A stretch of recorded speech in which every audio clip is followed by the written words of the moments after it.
প্রায় ৬ বছর ধরে কোটি কোটি ডলারের ঘুষ, জালিয়াতি ও বিশ্বাসভঙ্গের মামলায় প্রধানমন্ত্রী বেনিয়ামিন নেতানিয়াহুর বিরুদ্ধে ইসরায়েলের বিচার কাজ চলছে।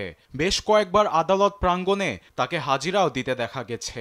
এমনকি নেতানিয়াহুকে ক্ষমা করার জন্য Donald Trump Israeli president Isaac হেরজগের কাছে চিঠিও দিয়েছেন। তবে এবার জাতীয় নিরাপত্তার অজুহাতে ইসরায়েলি প্রেসিডেন্টের কাছে রাষ্ট্রীয় ক্ষমা চেয়েছেন নেতানিয়াহু। যদিও অভিযোগ সব অস্বীকার করে শুরু থেকেই নিজেকে নির্দোষ দাবি করে আসছেন তিনি। রোববার সামাজিক যোগাযোগ মাধ্যম এক্সে ভিডিও বার্তা দেন নেতানিয়াহু।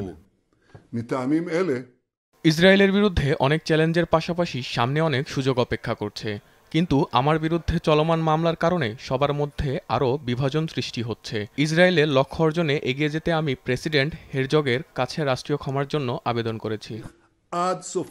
বিচার কাজ অবিলম্বে বন্ধের জন্য ট্রাম্পের চিঠি পাঠানোর কথা তুলে নেতানিয়াহু আরও বলেন, তাকে ক্ষমা করলে পারস্পরিক স্বার্থ আদায়ে যুক্তরাষ্ট্র ইসরায়েল সম্পর্ক আরও শক্তিশালী হবে।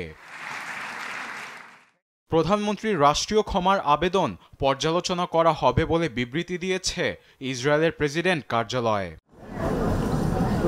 এদিকে ইসরায়েলের বিরোধী দলীয় নেতা ইয়াইর লাপিদ জানান, প্রেসিডেন্টের কাছে ক্ষমার জন্য নেতানিয়াহুকে দোষ স্বীকার করে অবসরে যেতে হবে।